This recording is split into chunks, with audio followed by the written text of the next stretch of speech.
Thank you, Professor Sedmak, for a nice introduction. Hello, everyone. My name is Djordjević. I'm coming from the Innovation Center, Faculty of Mechanical Engineering, and I will present you the paper entitled as Size Effect Assessment of KJC Experimental Data using these two-step scaling method. I will try to be short and concise. I will talk 10 minutes stop. So let's see. As you can see, this is the ongoing research, and the outcome of this paper is the application of novel approach to fracture toughness assessment in the ductile to brittle transition region. Using to be more accurate, using the two-step scaling method approach to size effect modeling, and I have to emphasize the role of Mastilović to do this work. As I said, the application of this new novel approach using the Euro fracture toughness data set for ferritic steel that you can see on the screen, and the data set at minus 91 Celsius degrees and minus 54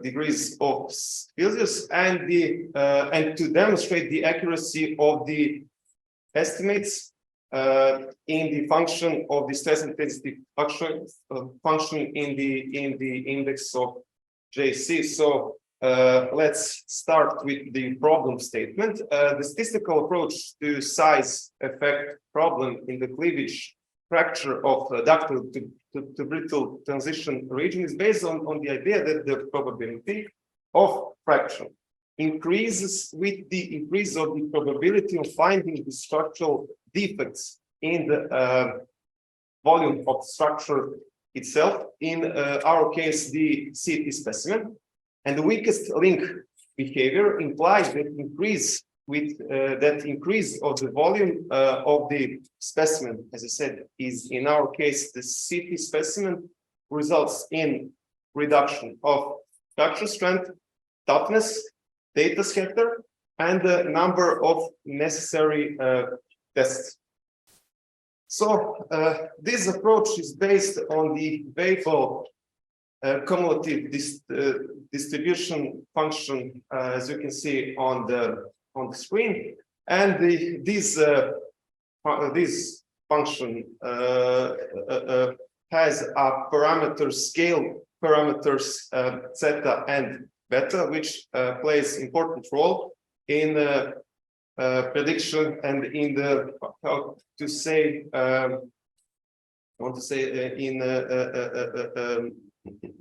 describing the data scatter in the ductile to brittle transition region. And you can see here on the slide the appearances of this function trends dependent on these parameters, and this approach is based on the geometrical similar size. In this case, as I said, CT specimens, and to get the prediction of larger or smaller CT specimen size, we use two pair of data set at one temperature. In our approach, we did size effect and discount space using these two premises. How to say? In the first one, we get the eta, which is size independent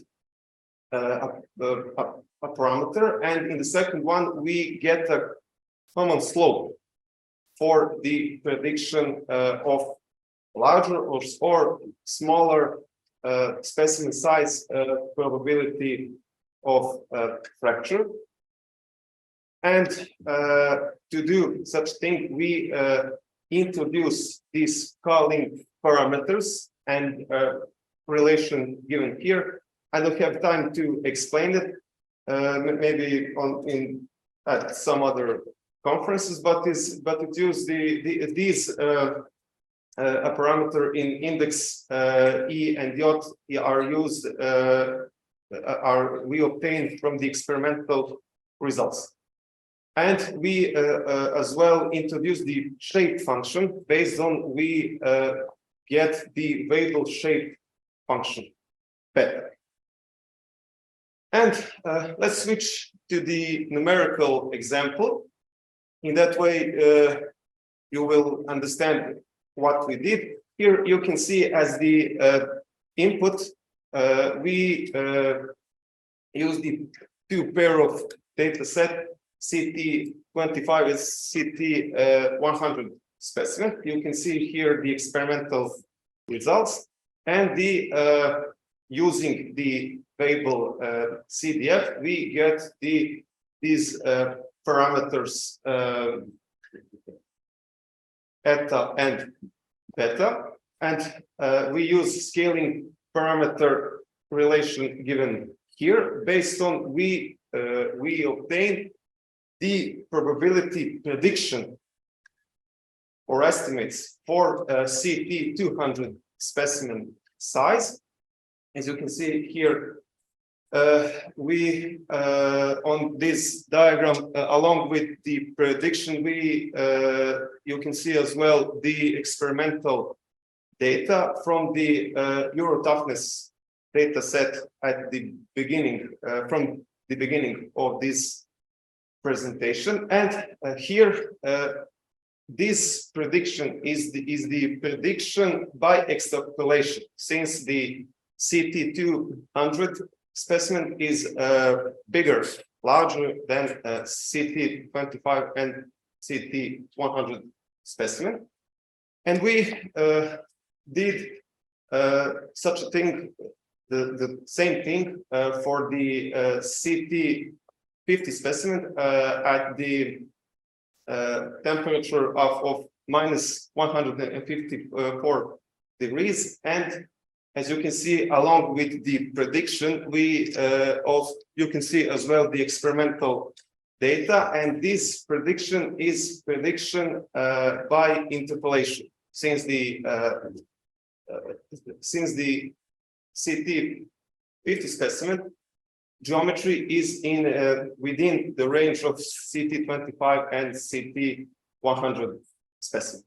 So, as a summary, we can see that this novel approach has an ability of, how to say, estimate the fracture toughness of this ferritic steel, both in interpolation and extrapolation domain.